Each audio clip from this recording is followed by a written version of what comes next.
What's going on YouTube? Sean here with my friend Jordan. Welcome to another edition of After the Movie. We just got out of seeing Spiral from the Book of Saw. This is the 9th film in the Saw franchise, which I know is probably your favorite movie franchise of all time. It's wonderful. After, the first 3 hours, it's like, man, I need 6 more Saw movies.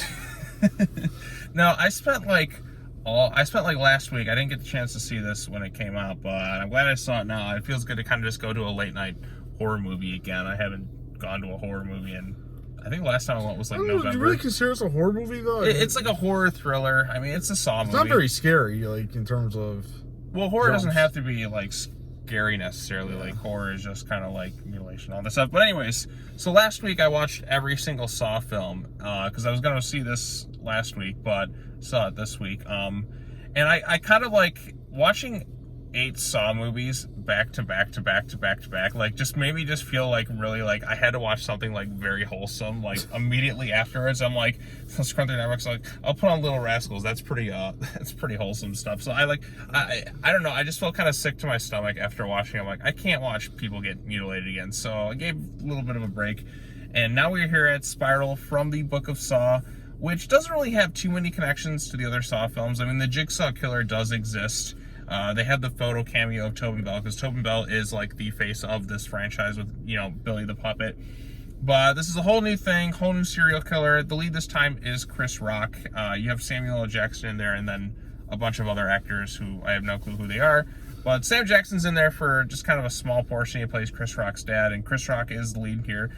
He still brings some of his sense of humor to it, but this is a much more kind of serious role for Chris Rock, which I'm kind of glad, because Chris Rock is usually just kind of one note with a lot of his stuff. And granted, he can be funny in a lot of things, but like he's usually just playing Chris Rock. Here he's actually like has a little bit more going on with him. He's definitely playing something a little bit more serious and like just kind of pissed off kind of the whole way. So I appreciated that about. But there's still good humor in this movie. I mean, Chris and Samuel, as you would expect, have some one-liners that they're quite amusing. Yeah, like Sam Jackson can just say motherfucker like all day, and I just find it funny every single time. But yeah, so if you want spoilers, we're just gonna spoil the thing. It's not much to spoil. It's not much to spoil. Like, there's a serial killer targeting cops who are corrupt, and Chris Rock, years ago, he saw he basically like ratted somebody out for being a corrupt.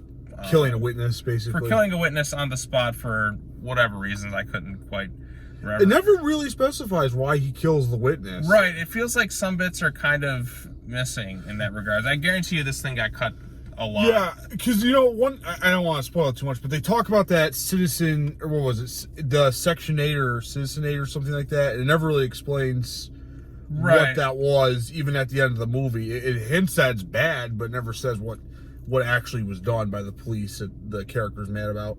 Yeah, so there's that, some reason like that. One guy's like, I'm going to testify. Another corrupt cop just does this thing, and then the ending is kind of ridiculous. Like, I mean, I was laughing at some bits. Like, some of these traps, it's the serial killer, since they're a copycat kind of Jigsaw, just those situations that they put the people in, it doesn't really feel like something Jigsaw would do. None of them were escapable, were they? Really, none of them were. Like, none of them were. I mean, they say they were, but they really kind of weren't. It's kind of like the Mark Hoffman, who was the character, like one of the copycat killers who took over, like with like the 3rd, 4th Saw movie or whatever it was.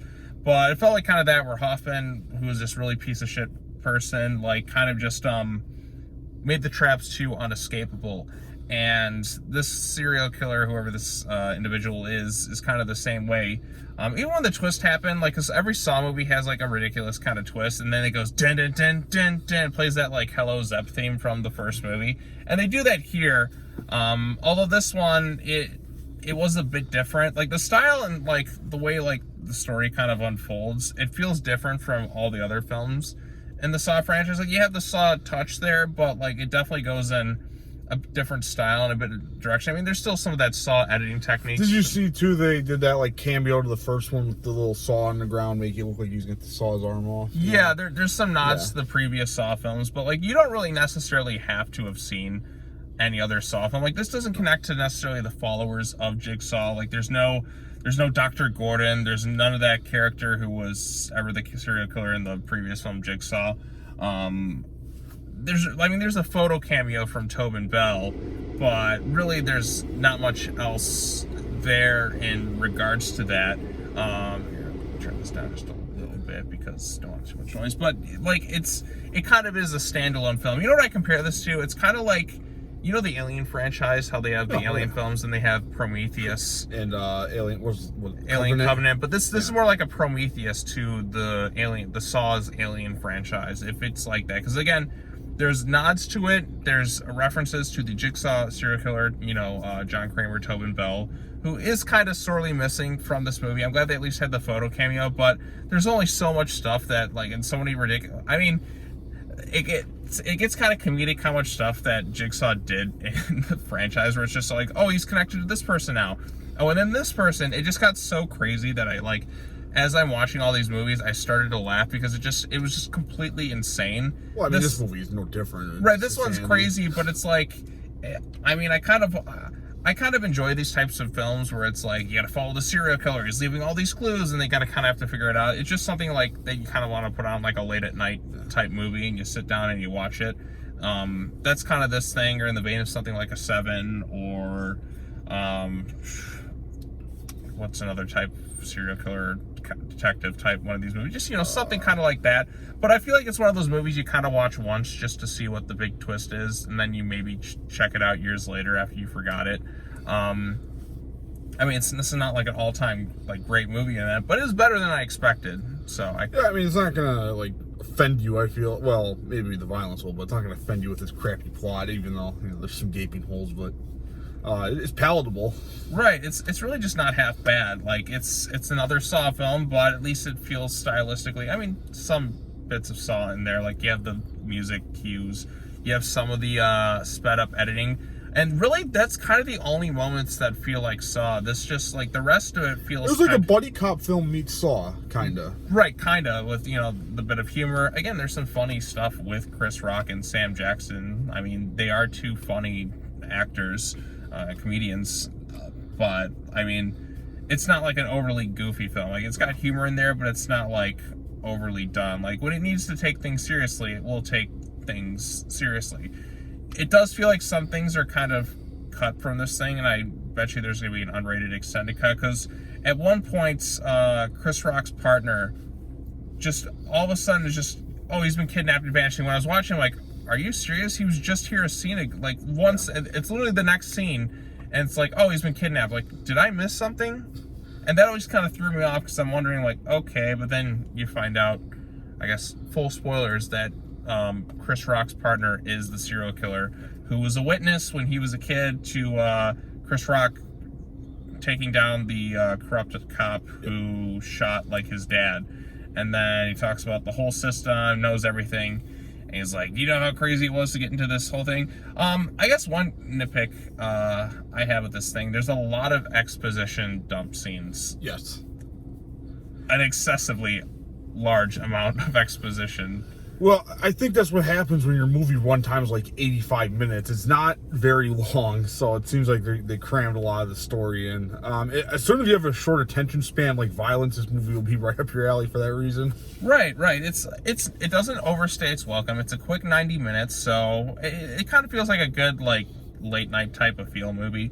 Like, you just put on the TV and you're sitting at home, you got your feet up, you got your popcorn or whatever your preferential snack is, and you sit and you watch a horror film. So, but, you know, for as much exposition as you mentioned, they still never explained what that Citizen 8 thing was. I don't know if it's right. I guess it just gave them, like, more authority or something like that. Because they're trying to make Samuel Jackson look like he's corrupt, but I don't think the movie really accomplishes that well. Right, it's kind of like a last minute deal, because even then, like, when some of the other corrupt cops, like, turn on Chris Rock's detective character, he goes and he's really pissed off at them.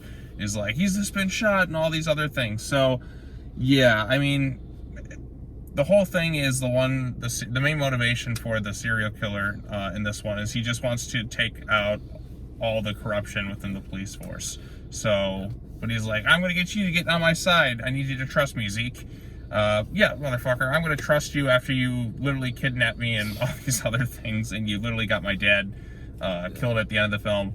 And I kind of laughed a little bit, like, at the end, because they, like, when Chris Rock is screaming, did they add the T-Rex sound effect from Jurassic Park? It kind of well, maybe not the exact sound, but it kind of sounded like that. Like, all of a sudden, he's like, and he's roaring at the end instead of yelling no, and then the ending's still kind of, it's kind of comedic. There's some weird camera, like the part where he's, like, pounding his car. Yeah, it gets kind of ridiculous. The goofy editing. Yeah, the goofy editing, that's the Saw kind of editing, where it's just like they really sped up, fast-forwarded stuff. Yeah. And the only reason they did that in the first Saw movie is because they had no budget, practically, and they're like, okay, we got to kind of edit around this thing, and that's what you kind of get as a result of it. And this was directed by Darren Lynn Bousman, who directed, I think, like 3 or maybe even 4 of the Saw films. So I kind of wish they would have had a different director, really kind of added truly new spin to it, give it a little different style. But I mean, it was better than I expected. It's definitely better than a lot of the other Saw films. Yeah, I would say I enjoyed this a lot more than probably anything after Saw 3. I mean, like with the Saw films, like they kind of felt like really similar with a lot of them. They kind of just mold together as you watch them. Like the first one sticks out because it's the first one. Jigsaw stood out to me because it was like more kind of comedic and felt like a CBS crime thriller TV show. This thing's kind of more like feeling different, similar to how Jigsaw is.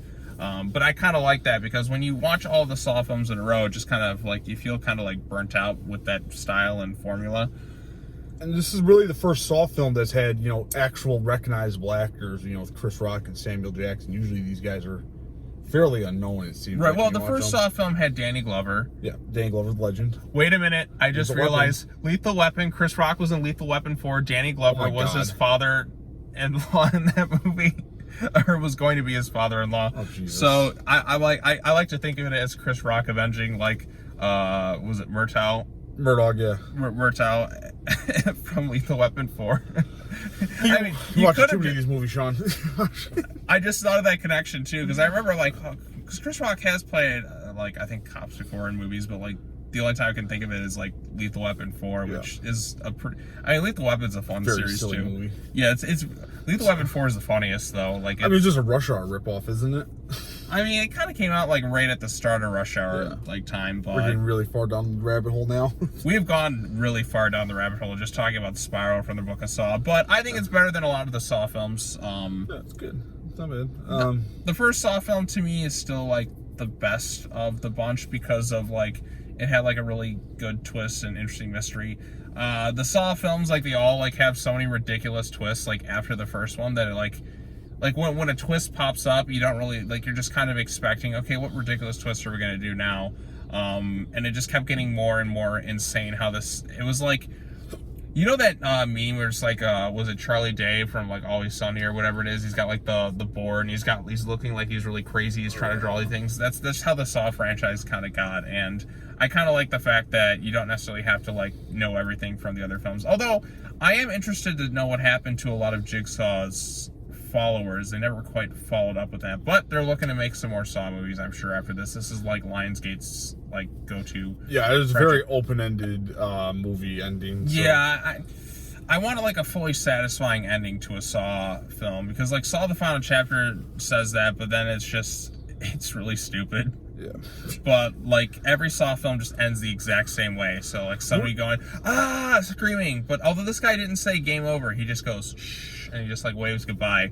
Yeah. So I think it would have been funny if he said game over. And you know, I will say the one thing too, the police work seems very piss poor in this movie. I know it's a movie, so they have to like, you know, be semi-incompetent, but you know, there's a guy murdering cops, and they don't bring in like National Guard or FBI or any of that other stuff. And the guy just stands there and casually waves, and even though there's like a whole SWAT team in there. Yeah, like the SWAT team just... He's not away. They can shoot him easy. Right, like he could still like... I mean, he's going down an elevator, and I'm sure that leads like right out the front door, so it's like...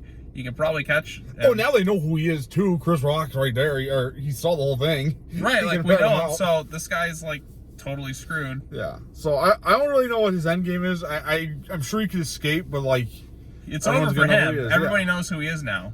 So we'll see what happens there. Or maybe in the next Saw film they'll get some of the Saw followers like Dr. Gordon, that from Saw the Final Chapter, or like Jigsaw loyalists Oh, I to mean, the capture this Saw guy. Like, followers. you stole our idea, you didn't do it right, or some stupid shit like that. But we'll see what happens from there, because this is it's the Saw movies. Yeah, they'll be something silly, of course, some outrageous twist. And Saw followers are a dime a dozen. I mean, you can just make as many of them as you want. You can just go on forever. And they're apparently all just brilliant killers who can just create these elaborate traps. There's Right. absolutely zero drop-off between the original Jigsaw and his followers. They're just all great. It made more sense with some of the followers because, well, like, they studied under John Kramer, but this guy's just kind of just another copycat who just has no real connections to him personally. Yeah. I was kind of waiting for that to happen in the movie, like just maybe one scene where it's like, oh, I followed you as like this. That would have actually been kind of funny. Because it just goes to show, like, how far outreaching was John Kramer before he actually got caught. So apparently just the smartest criminal who's ever lived, because he just is like, this is my final mission. Da, da, da, da, da. I mean, I kind of miss Tobin Bell. Like, that's the one factor I was kind of missing, because he is the face of this franchise. I kind of wish they would have found a way to maybe work him in a bit, but other than the photos. But you know, I'm sure he'll be back for Saw 10 or whatever the next thing is. So, any final thoughts on? Oh yeah, I mean, if you like the other ones, you'll like this movie. If you don't like brutal horror movies, and I don't blame this you one wasn't even like that brutal. Yeah, it really the violence seemed a lot toned down compared to other ones. Probably because the MPAA took the axe to it. So. Yeah, it like compared to the original Saw where they're cutting her foot off, there wasn't really much of that. And right. The kill scenes are kind of short. Yeah, that's where I'm led to believe they cut this movie down pretty badly. Yeah. So, yeah. All right, well, that's all we got to say about this. Thank you all so much for joining us, Jordan. Thanks for jumping on this thing. Thanks for going to watch a Saw movie with me. Oh, joy. Oh, joy. Oh, joy. Until the next time, as always, take care now. Bye-bye then. See you all in the next video. Peace.